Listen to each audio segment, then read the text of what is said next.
Hi, so today we're going to talk about boundaries, burnout, and self care. I'm Anna, I'm from Nevada. I'm Anjali. I'm from California. I'm Grace. I'm from Utah. And I'm Luca, and I'm from Nevada. So, boundaries are a part of self care. They're healthy, normal, and necessary. Doreen Virtue.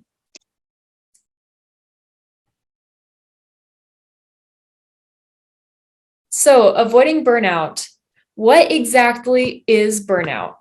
Burnout is extreme and continual exhaustion, and it can affect you both mentally and physically. It can have multiple different side effects like a change in behavior, a cynical outlook, um, lowered immunity, and even minor headaches. Uh, Burnout is an actual real condition that can happen, but it's not quite as oppressive as depression or some other mental health problems. Personally, I have had to deal with burnout in the past. It's extremely common when you are putting extreme amounts of pressure or stress on your life. And I'm a runner. So my last season, when I was running a whole lot and trying to fit in like homework and stuff, I got really, really burned out. And to the point of where, even though I love to run, just running one more mile felt like just exhaustion. I couldn't do it. And it is a definite, very real feeling. And now I'm turning it over to Luca to explain how to heal from burnout. Thank you, Grace. So, once you acknowledge that you have burnout, what should you do? You should care for your mental health and or see a therapist. Find a safe place to talk about what you're dealing with on a day-to-day basis. Build breaks and personal check-ins into your schedule. Step away from the source of stress. It is crucial to check in with ourselves and ask ourselves, how are we doing emotionally and physically? Exercise. Find the time to work out. Practice mindfulness. Try to be as emotionally present as possible. Practice deep breathing. Breathe in for 3 seconds, hold for 3 seconds, and then out for 3 seconds. Establish a daily routine. Establishing a healthy routine for sleep, diet, and non-work, non-school time is crucial.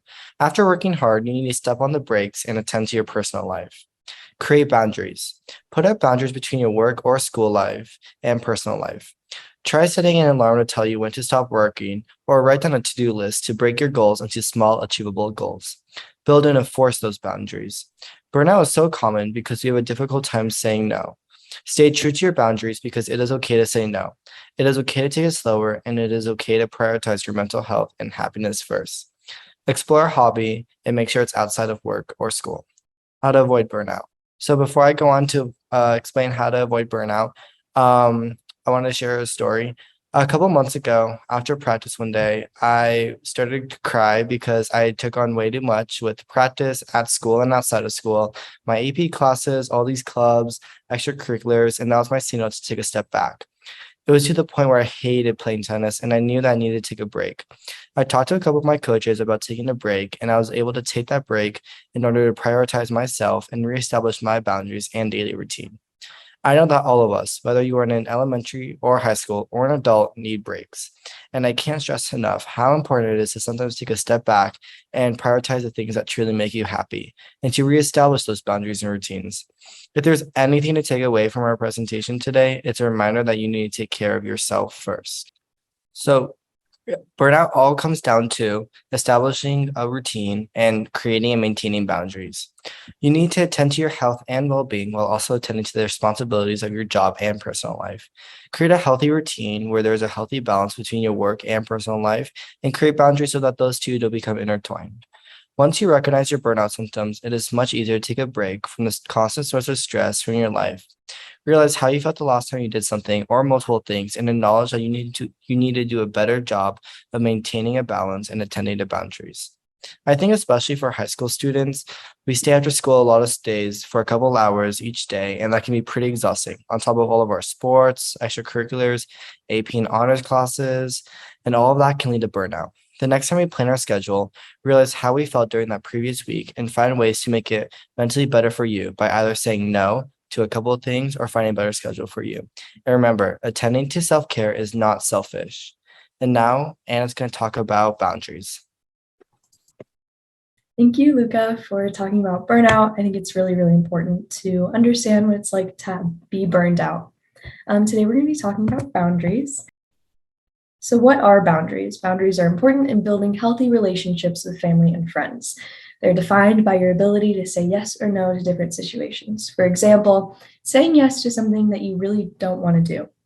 Healthy boundaries help you to have more control over your life and your decisions. If you don't have healthy boundaries, it can often feel like you're inadvertently being taken advantage of, or you just feel uncomfortable with a lot of situations. What are signs of unhealthy boundaries? You don't speak up when you aren't treated well. This one, I think a lot of us deal with because we have friends that sometimes make jokes about us and we feel uncomfortable with it. But instead of telling them that we're uncomfortable, we instead kind of take the brute and we feel uncomfortable. But at the end of the day, we're still thinking about that comment that they made and you're feeling uncomfortable because what if they make it again? You overcommit your time to others and don't have much left over for yourself. Self-care is extremely important, especially when you're dealing with boundaries. Having time for yourself is really important because it helps you understand yourself better as well. You're a yes man. This means that you say yes to everything, whether it's volunteering, staying late at work, joining clubs that maybe you don't want to, or doing the extra work in a group project, when you're doing homework, anything like that. It can feel like you're being taken advantage of, and it can make you feel really uncomfortable. So how do I set good boundaries? Visualize and name your limits. This basically means like understanding what makes you feel uncomfortable and what makes you feel uncomfortable. What are your limits? An activity that you can do outside of this presentation is take out a piece of paper. Inside of the circle, write things that you're comfortable with. It can be really, really broad, like laying on the couch. I like laying on the couch. Who doesn't like laying on the couch? It makes me feel comfortable. But what makes you feel uncomfortable would be on the outside of the circle. This can also be specific or broad. Something specific would be staying late at work when you don't want to.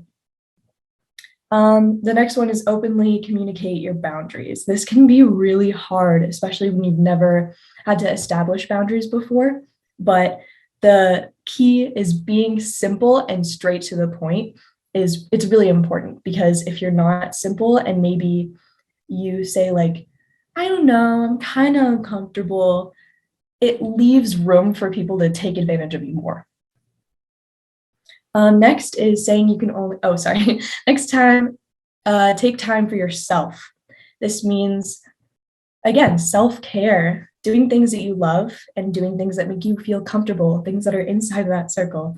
And the last is don't be afraid of saying no. So we're going to go ahead and click on the afraid part, and we're going to watch a short video about what it can look like when you don't know how to say no.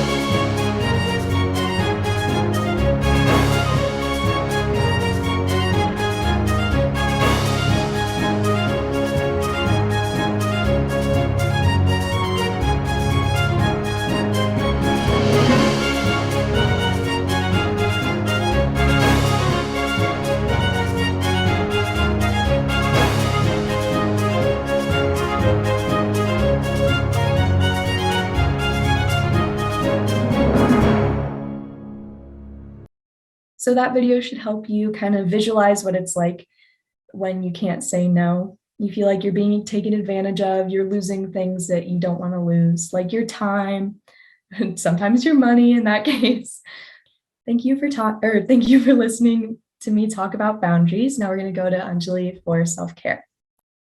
Hi, I'm Anjali, and I'll be talking a little bit about self-care. But before we get started, I'd like to say that, like Anna said, setting boundaries are extremely important, and I hope we all can do that. So what is self-care? Self-care is taking care of yourself so you can be healthy, help and care for others, and accomplish your goals. So why is self-care so important? Because practicing self-care allows us to create balance between work and stress that we experience in a day. And it helps alleviate stress, maintain happiness, and improves your overall well-being. So self-care encourages you to maintain a healthy relationship with yourself. So what are some ways that we can care for ourselves? So one is by trying to live a healthy lifestyle, whether it means eating healthier food, getting more sleep, or exercising regularly. They're all important to staying physically and mentally healthy. Next is having good hygiene, which is also really important since it helps us reduce risk of illnesses and could also improve your self-esteem. And the next one is connecting with others.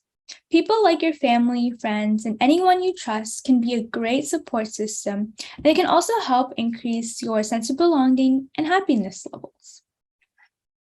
And lastly, my favorite way to practice self-care is finding ways to relax. Doing what you love, such as any hobbies or sports, can be a great way to de-stress. Some examples of this could be doing yoga, drawing and painting, or even journaling.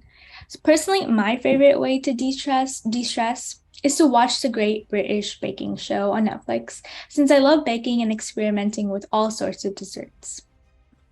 So self-care not only helps your mental health, but also your physical well-being, because it helps promote good energy and focus.